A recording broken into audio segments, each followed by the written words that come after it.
Hello and welcome to Scrapping on the Fly. My name is Kristen and I am here with day 23 of Follow a Sketch February, a hop started by Sandie, which is Steakgoddess here on YouTube, and Scrapping Reflections on Facebook, where you can find all of these sketches for the month and all sorts of other inspiration. And I am documenting 4 pictures from a night out of karaoke, singing, dancing, and all sorts of fun. I am using my Cocoa Vanilla Storyteller, and you may, if you've been with me this month, be thinking this sounds vaguely familiar, but it's because on day 19 I also did a facing layout for this, and here it is. There's the sketch, and there is the layout I did using Cocoa Vanilla Storyteller and documenting a few of the other pictures from this evening. And I am going to use up some more of my papers and embellishments and get these pictures documented. So let's see how this goes. So first things first, I picked the wood grain. I wanted something kind of not busy because I'm going to use the pattern paper, and I wasn't really sure at this point what I was going to do picture wise, what I was matting my pictures with. I thought I might pull out a pattern paper to do that. I decided against it because on the other layout I have matted everything in white and then black. I love to, especially when my pictures are dark like these are, because we are inside a karaoke bar at night. I love to mat my pictures on a lighter colored paper first and then on a darker color if that's what I'm wanting to do, just so it helps lighten up that picture, and it makes such a big difference.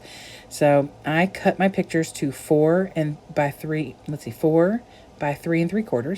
So my white mat is 4 by 4 1/4, and the black mat is 4 1/4 by 4 1/2.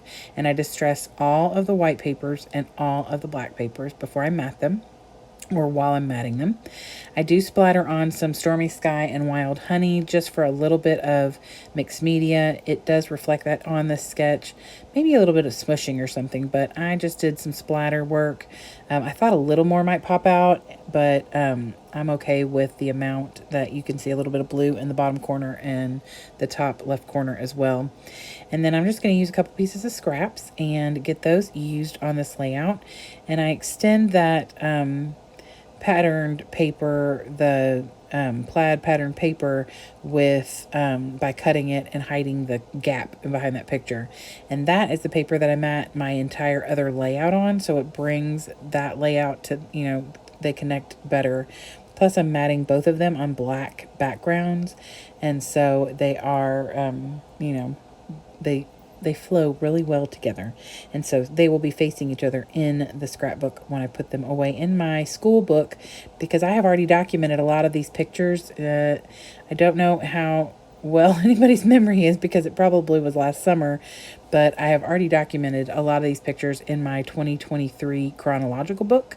But I have a book for the school I work at that I document, like our get-togethers like this and fun things we do at the school. And so I realized the other day that I had not documented these in my book for school. So I went ahead because these 2 sketches were perfect. So after I get that done, there is a circular feature coming out on the left side of the top picture and the bottom side of the bottom right picture. And so I took a oval frame from the collection and just cut it kind of in half, and I tuck it in the same place on the top left, but I put it to the side on the bottom right because I have that really pretty pattern plaid colored paper, and I don't want to cover that up completely with like the frame and the embellishments. So I'm going to build a little embellishment cluster down here at the bottom with a flower and a camera, and then I'm going to add like a little enamel heart.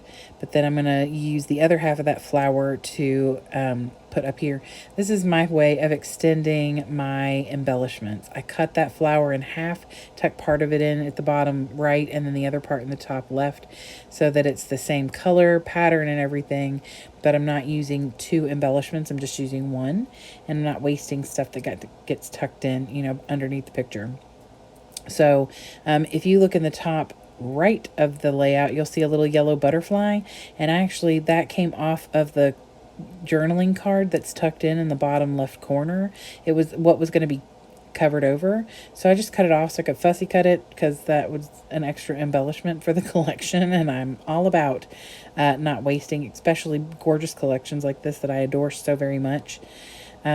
So I went with a pinkish theme and some blue paper on the other layout, and I'm going more with bluish and blue and yellow embellishments on this layout. But of course, all the colors, work well together, and there's a lot of things that are very similar, like the hearts and things like that, where I put them and everything. The title on here, I'm going to use this little tag that I've tucked in between the two pictures on the left that says "Seriously the Best," because it calls for the title to be in that bottom left corner, and my journaling spot's there. And I am going to journal about our evening off camera and after I have shared my layouts later, because I'm going to name names. Anyway, so that is it. I love how this turned out. I did distress all around the outside of the picture, or the layout, before I matted it on the black, which is also what I did on the other layout. So I love the look of distressed paper and torn paper, something that I've fallen in love with in the last few years. So here is the close-ups. I love how this turned out. These ladies are just amazing. I just love them. I had such a good time. I can't wait to go back again. So I love this layout. So I'm going to bring in the other one. I would love it if you would go and check out everybody else who is hopping along with Follow a Sketch February. I would also love it if you would give me a thumbs up if you liked this video. Subscribe if you haven't already. And thank you so much for being here with me. I hope you'll come back again really soon. I hope you have a great day. Hope you get a chance today to do something you love with someone you love. And happy scrapping.